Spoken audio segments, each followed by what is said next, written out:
Welcome everybody to the Chess Lab, welcome to episode 6, Lichess Rapid Road to 2500. Yesterday I lost, so today we try to go back. We try to go back, not to come back. To go back would mean that I lose again. I don't want to lose again. So okay, I play knight f3, they play c5. This is of course an invitation to enter the Open Sicilian. But I'll kindly decline this offer by my opponent. And okay, knight to c6. This is normal. And now they play d5, which again is trying to go into the reverse Grunfeld. So let me play d4. Here they want to play e5. It's crazy because I didn't play many games, so we can't really make some statistical talks here, but they are playing the same things. Like it's quite impressive. I already faced this line, but here my opponent plays e6, which is a good approach. Let me just cancel. Let me get the king out, and now knight to f6 here. I'm not sure. I think the main move is to play c4, and after take knight to e5, we are back into a Catalan. I think that's exactly what it is, and then the main move is bishop d7, and then I think taking. I mean, listen. I think that's the case, but if anything, we are challenging black center, so even if this is not the move, it's not that we are playing something completely ridiculous. Sometimes you see me look up because I have my second monitor with the recording, so I'm checking that you can see like the board and everything. Of course, we hope that Kramnik isn't watching this video. First of all, because he would criticize my chess harshly, and that would be correct. And then because, of course, you know, two monitors, interesting. Okay, so my opponent goes for it, he takes, and here I'm playing knight e5, and he takes like this. So maybe that's when I realized that I forgot my theory. But I think that's a blunder, actually. I think that I just play e3, and he has to move. And then I take it, and then I take here, and then I win. Unless I'm mixing things up. If I'm mixing things up and knight here is a good move, I'm just lost. Because of course if they can take a central pawn like that, I'm lost. But I think this is just a bad mistake. I'm surprised that my opponent just made a mistake like this, and my opponent played a mistake like this because he thought that I was a moron. You know, if you want to know if other people think that you're stupid or not, this guy here thinks that I'm stupid. Because he's like, if he's playing, let's say that I was Magnus Carlsen, right? And here instead of the Chess Lab Prep 1, there is Magnus Carlsen. He will never take this pawn. Because he will be like, there is a trap here. Because of course, a smart guy wouldn't leave this pawn like this. Instead, here he didn't even look for things. He was just like, the guy is just a retard. And so he took. And now I play e3 and he's like, wait. And okay, he plays this move, but now of course I can take. And then I can fork and win his rook. And this is what I'm gonna do. Of course he saw the line, but it's too late now. And he finds himself with horrible pawn structure. I'm not even sure that I'm down in terms of pawns. 1, 2, 1, 2, 4, 3, 1. I'm down one pawn, which is not that big of a deal, to be honest. And yeah, it's just yeah, that's sad. But having said that, you know, we still have to win this game, and you know. I know myself, and for me the hardest thing in chess is to win a one game, I should say. So I'll try. I'm already threatening, I think, knight a3, which just wins this pawn. and then reaches the center and perhaps support this knight escaping. So now he wants to trap my knight. I don't think there is a way to stop that. Even though I have some ideas of pushing, where is this knight going? If he goes here, I fork him. And it's a tough life, is it? No, I mean, he can go here, for example, which is a good move because it threatens this, but then I'm gonna play knight a3, and now it just makes even more sense. Now I'm gonna play knight a3. If anything, I can always give up this knight, you know, it's not the end of the world. He plays it like this. But now I can play this, which hits everything. Hold up, I can play this move. Oh, I can play this move. And if he plays h6, I take it, he takes, I push and I collect the rook. Whereas if he does nothing, I'm gonna attack the pin piece. So unless I'm missing something, and if he plays this, I'll take it. And if he takes with the bishop, I still push and it's still a double attack.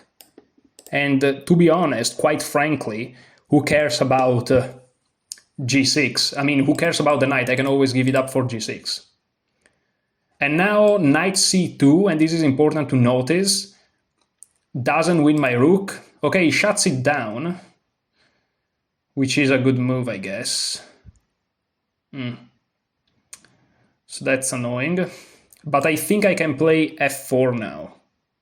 I think I can just go for f4, renewing the threat, and it's a tough position for my opponent. f4, what is he gonna do? What is he gonna do after f4? It's a really tough position. If he plays this, I take this and I take here, and I'm winning. So it's a very tough position. Okay, here h6, but then I take, he takes, I take, and my knight gets out. I have to be careful about opening lines here, but I think everything is under control. For example, after he takes... No, but after he takes, I just play this and I win. Tough position for my opponent. But you have to be precise. I moved fast, which is very unusual for me, and I'm still down on time for a few seconds, but still, we gotta keep traditions here. So maybe I haven't played it super precise, especially the move...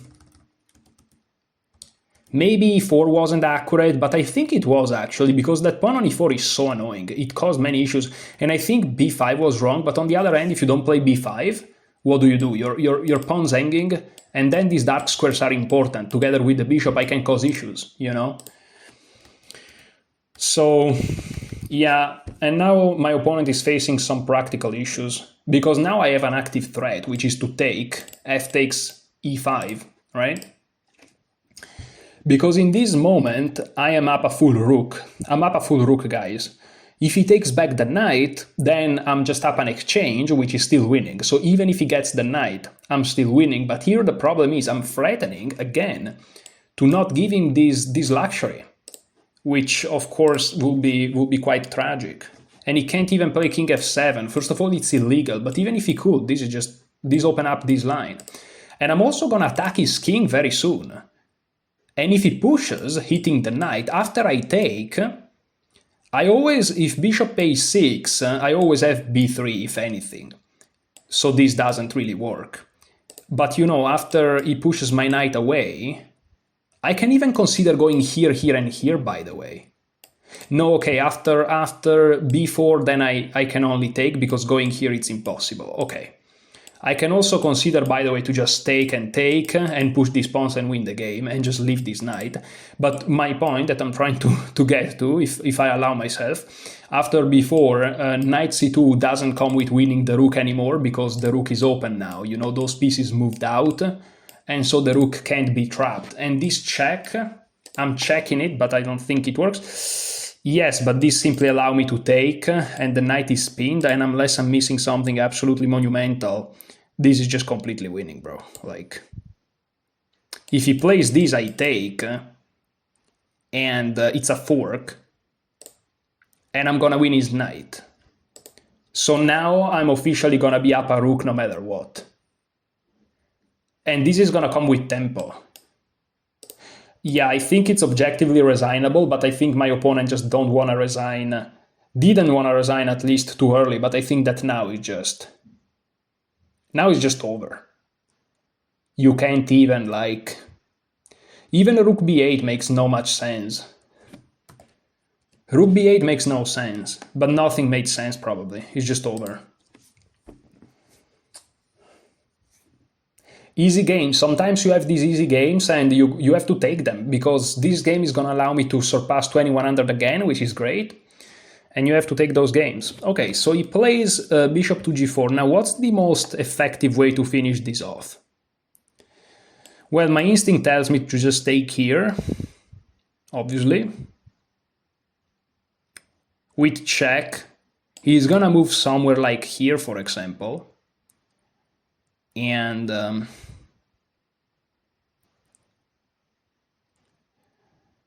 what am I gonna do next? Well, going here is not that good. I'm probably gonna play h3. He's gonna check me. I'm gonna move to h2, yeah, and everything is fine.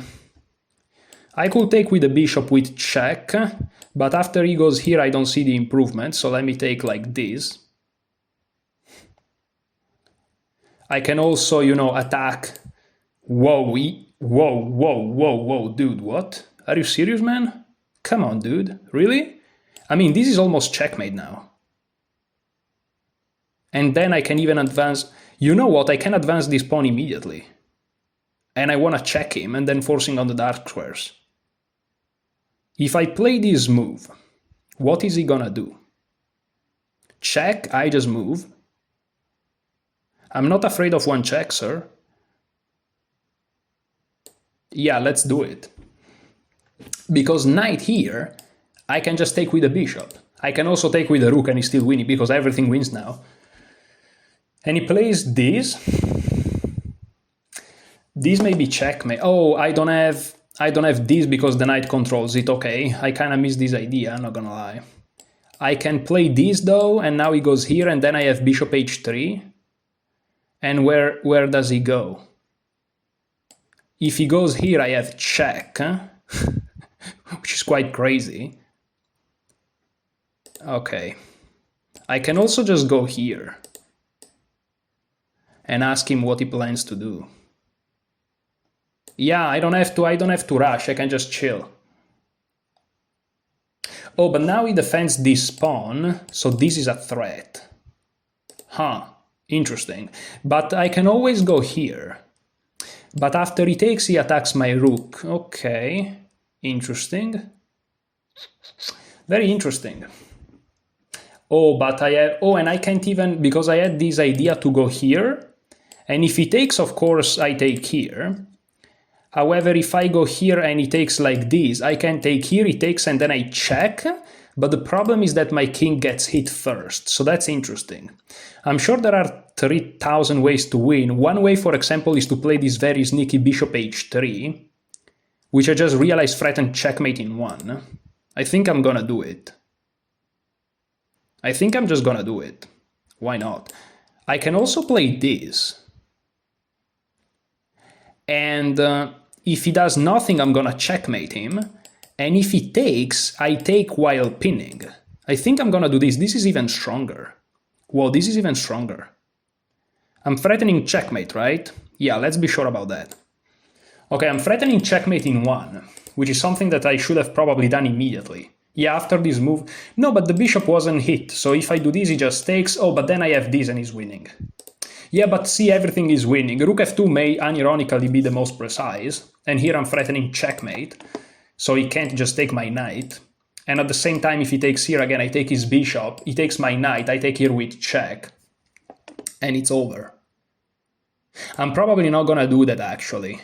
I'm probably, if he takes here, I take, and then he take, and then I push, and then he goes here, and I'm gonna create some shenanigans. But now I can check.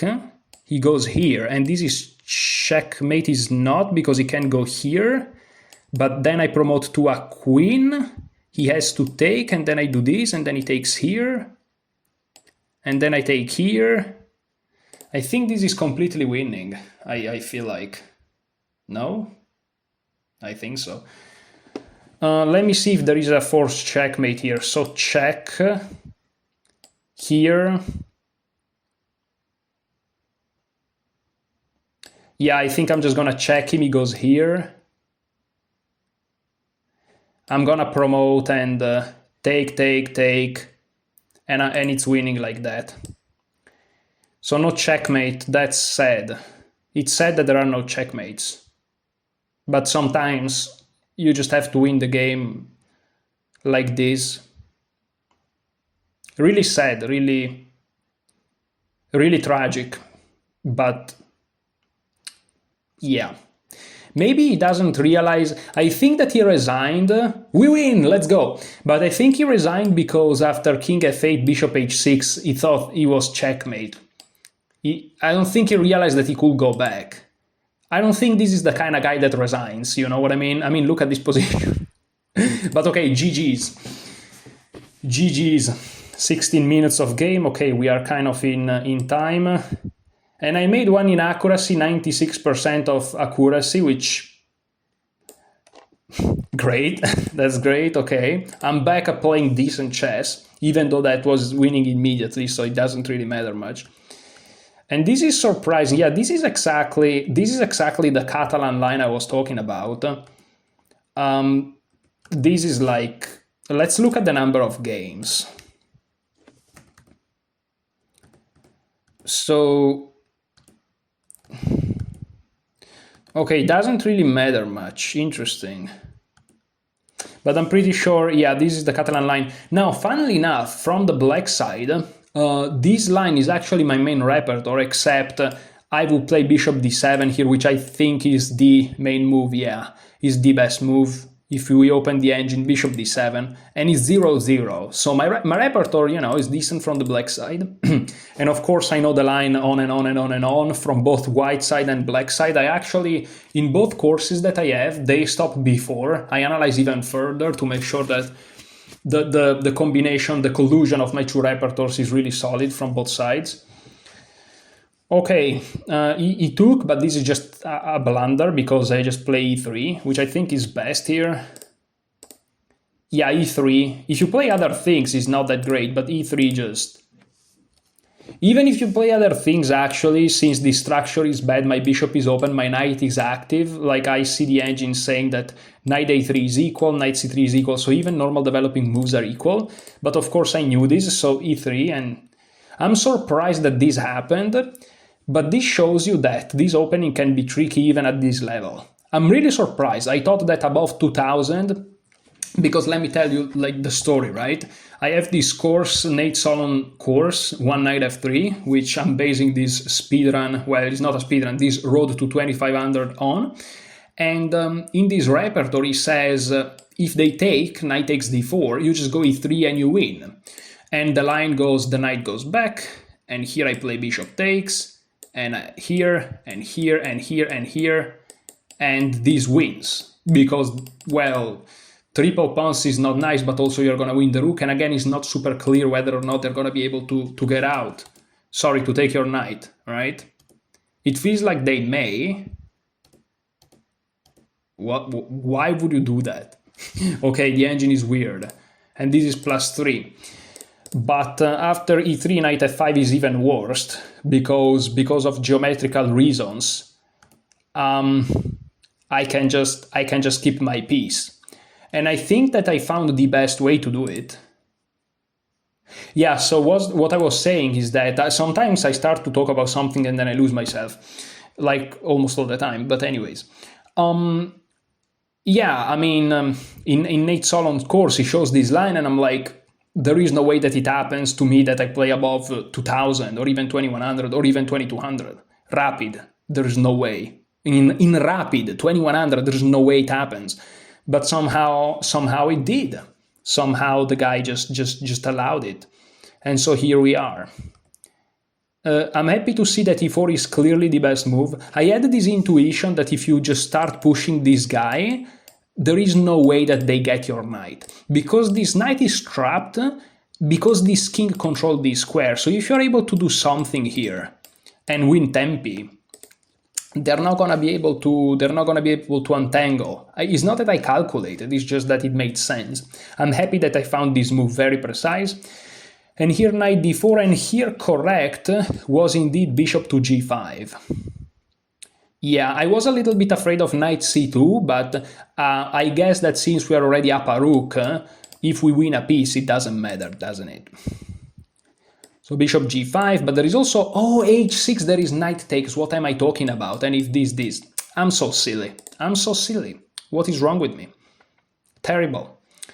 So here h6, again, knight takes g6, king here, check, king here, let's say, because you have to defend this guy.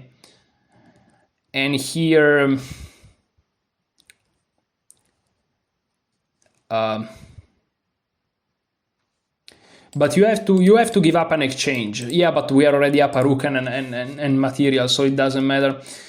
So king e8, bishop takes, that will be best perhaps, which is crazy. Okay.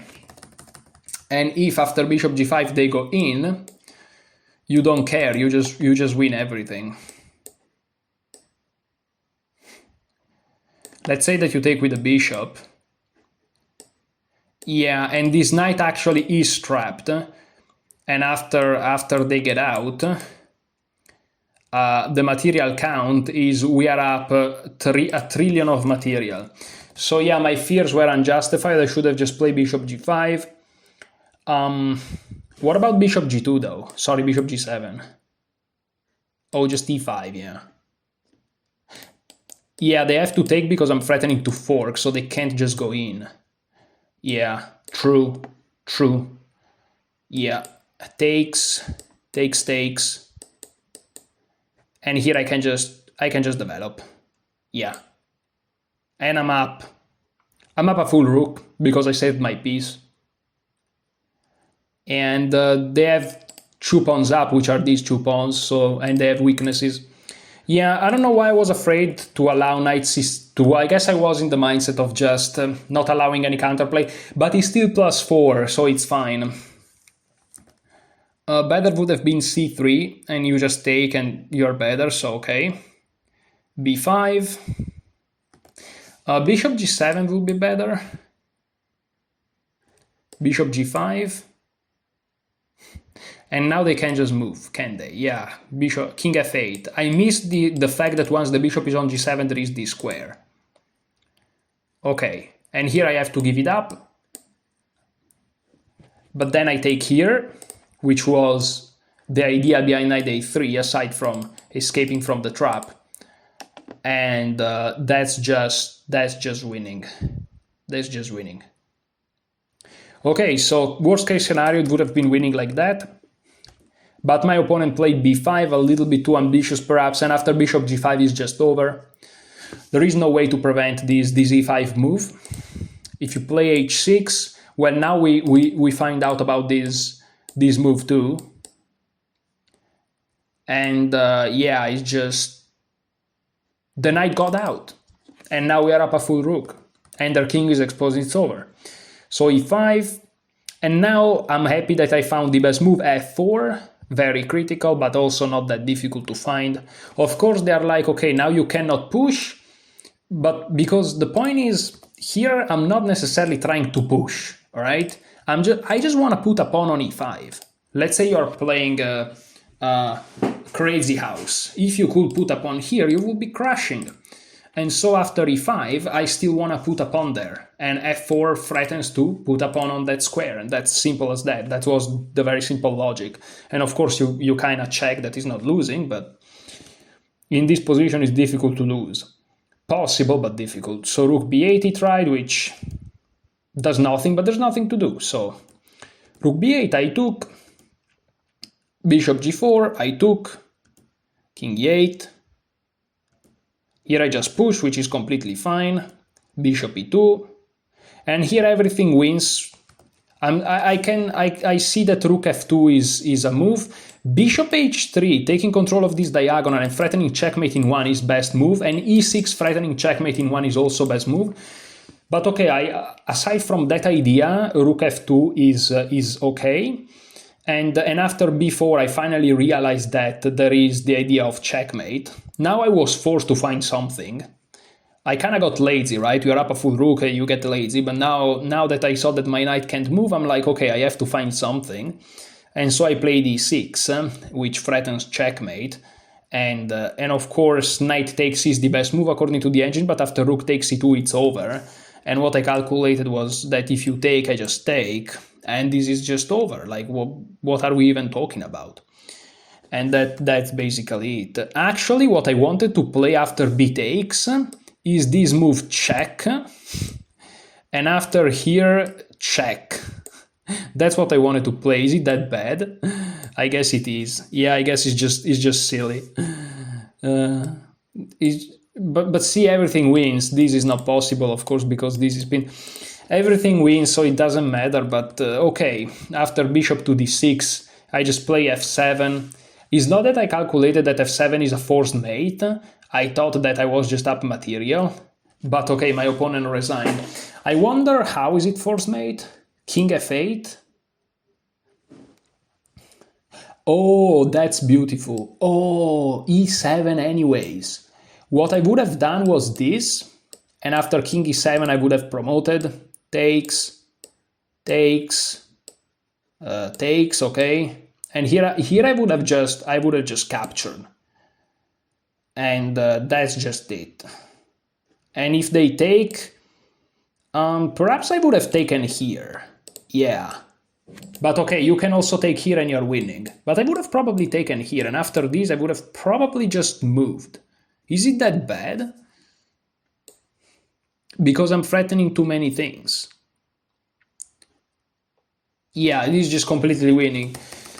But the checkmate will be e7 check, and the point is that king g7 is the only move, because if you take, now I again have this check, but you can't go back. Remember, here, after bishop h6, the king can escape there, but if you play e7, they can't capture with the bishop, because then that square is blocked, and taking with the king is illegal, so they're not going to do that. So after e7, they have to play king g7, and here there is the quickest mate.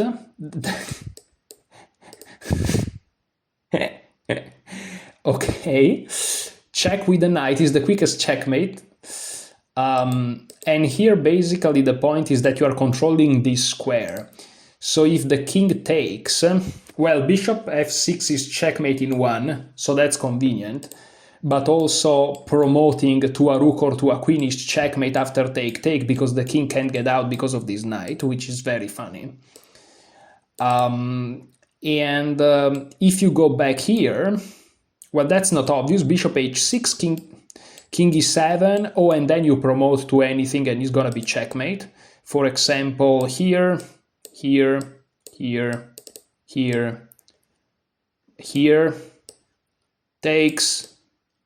takes, checkmate, okay? But the proper way to do it, the most resilient, would be rook takes c8. And taking and promoting to a knight is mate in 6, but let's promote to a queen, that will be mate in 4. The king can't move, and after some silly engine shenanigans, you can take with anything you want. Let's take with a rook, because why not? And let's say that they take, then you have check, takes, bishop f6, and that would have been checkmate. I'm not sure my opponent saw this. I think that after I played f7 check, my opponent thought that this is checkmate, or maybe he saw that after this he can't take because that will be checkmate. So maybe he saw this. And so after f7 he was like, after I go here he's just gonna check me and then he's gonna promote, and so he was like, I have enough. So well, that game went well. Now we are again at 21-50, around that. I hope that Lichess finally gives me the final rating, without the question mark, because that's kind of cooler to play with, whatever that is. But yeah, thank you so much for watching. Enjoy your chess.